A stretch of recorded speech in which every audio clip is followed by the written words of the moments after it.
জামাত ইসলামের একটা থিওরি মানতে বাধ্য হলেন মাননীয় প্রধানমন্ত্রী জনাব তারেক রহমান।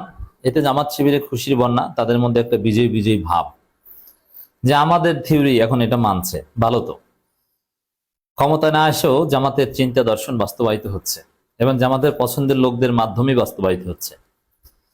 দর্শক, ডাক্তার সৈয়দ আব্দুল্লাহ মোহাম্মদ তাহের একটা ঘোষণা দিয়েছিলেন যে আমরা মুসলিম বিশ্বের জাকাত কিভাবে বাংলাদেশে এনে প্রপারলি ইউটিলাইজ করা যায়, আমরা সেই উদ্যোগ নিব। তখন বিএনপির ছাত্রীরা, অশিক্ষিত মূর্খগুলো, তারা প্রচার শুরু করেছিল যে হ্যাঁ, এটা কেমন কথা, আমরা কি খয়রাতি, আমরা জাকাত খাবো, জামাত ক্ষমতা এনে বাংলাদেশকে জাকাত খাওয়াতে চায়, বাংলাদেশকে একটা ভিক্ষুক দেশে দেশে পরিণত করতে চায়, আমরা কি ভিক্ষুক, কত কথাবার্তা।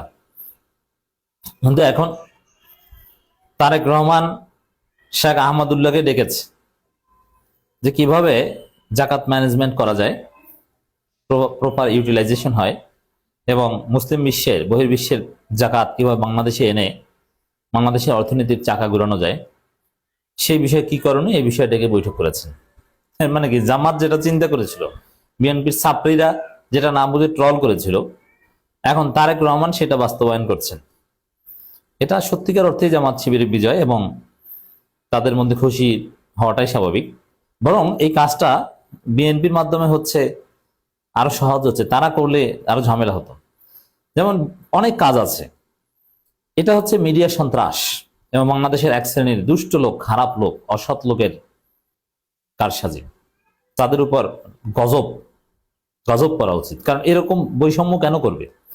যেমন ছাত্র দলের একটা প্রোগ্রাম থেকে হঠাৎ করে নারী নেত্রীদেরকে কুত্তার মতো, কুকুর যেরকম আপনার কাছে ফ্যান মার বা খাবার চাইতে আসলে মাঝে মাঝে ধাওয়া করেন, ওরকম ধাওয়া করে নামিয়ে দেওয়া হয়েছে।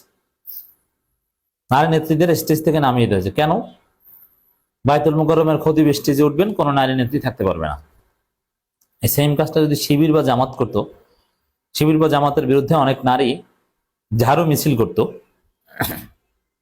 শাহবাগে। এইটাই তো মুনাফিকি, যে বিএনপি করছে কিছু বলছেন না, আর জামাত করলে আপনি নেমে যেতেন। এই দুই নম্বরই কেন করছেন? এই ধরনের মানসিকতা যতক্ষণ পর্যন্ত পরিবর্তন করা না যাবে, ততক্ষণ পর্যন্ত আমাদের দেশ মঞ্জিলে মকসুদে পৌঁছবে না, কাঙ্ক্ষিত জায়গায় যাবে না, ভেজাল লেগেই থাকবে। আবার দেখেন, এবার 26শে মার্চে কোনো আলোকসজ্জা করা হবে না। এটা একটা সুন্দর সিদ্ধান্ত, এটা ব্যয় সংকোচন নীতি, কৃচ্ছতা সাধন নীতি।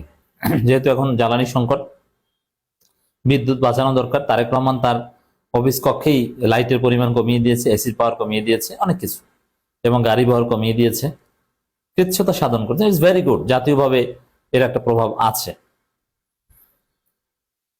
কিন্তু এই সেম কাজ বিশেষ করে 26শে মার্চ উপলক্ষে যদি জামাত করতো, তাহলে এক শ্রেণীর চেতনাবাজ রাস্তায় নেমে যেত। এই যে দেখেন, জামাত 26শে মার্চকে ছোট করছে, এরা স্বাধীনতাকে মেনে নিতে পারে না, স্বাধীনতার ঘোষণা দিবসটাকে ভালোভাবে জাঁকজমকপূর্ণ সেলিব্রেট হোক, এরা এটা চায় না, এরা এটাকে ছোট করছে, এরকম নানান কিছু বলে তারা রাস্তায় নেমে যেত।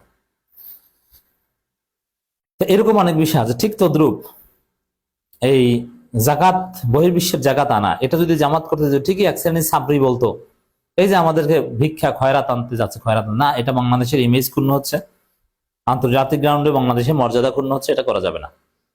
এভাবে তারা চিৎকার চেঁচামেচি করতো। এখন তারেক রহমান করছে, কিছুই বলতে পারছে না। এই বৈষম্যটা কেন? এই বৈষম্য দূর করতে হবে। এই বৈষম্য দূর হোক, তারপরে জামাত ক্ষমতায় আসুক, নইলে জামাতকে পদে পদে পদে পদে রিট্রিট করতো। সেম কাজ আওয়ামী লীগ বিএনপি করলে সমস্যা নাই, জামাত করলে সমস্যা।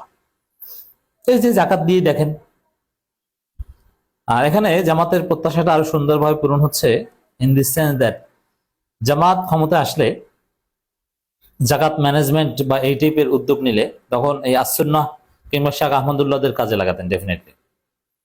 কারণ আসসুন্নাহর যে পেশাদারিত্ব এবং তাদের যে যোগ্যতা, এটা অসাধারণ।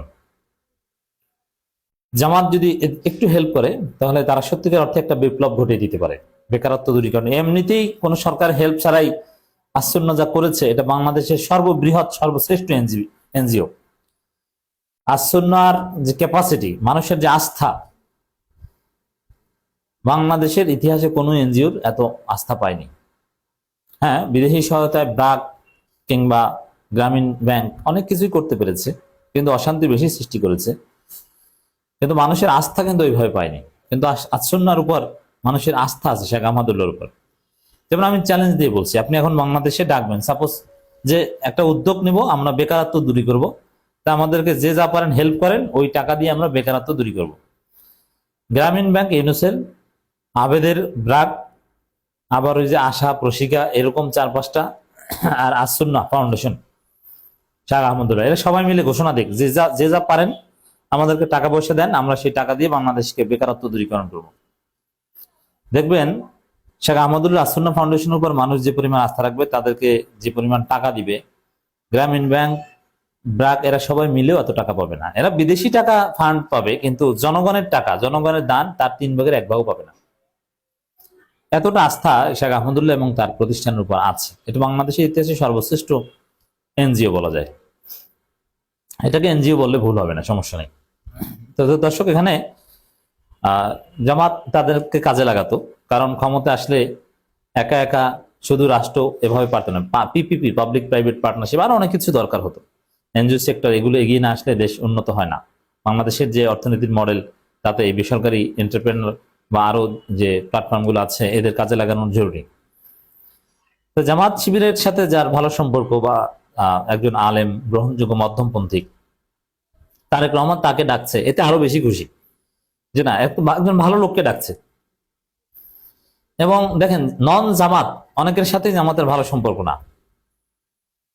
কিন্তু নন জামাত সবচেয়ে জামাতের ভালো সম্পর্ক কে যদি প্রশ্ন করা হয়, উত্তর হচ্ছে শেখ আহমদুল্লাহ। তিনি জামাত নন, কিন্তু জামাতের সাথে সবচেয়ে ভালো সম্পর্ক, জামাতকে তিনি রেসপেক্ট করেন, জামাতও তাকে রেসপেক্ট করে। এই ব্যক্তিকে উত্তর হচ্ছে শেখ আহমদুল্লাহ। দর্শক,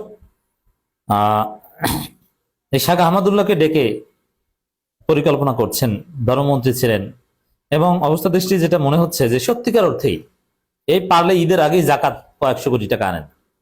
মধ্যপ্রাচ্যে, বিশেষ করে সৌদি আরবের জাকাত বা অনেক, এটা একসময় বাংলাদেশে আসতো, জামাতের হাত ধরে আসতো।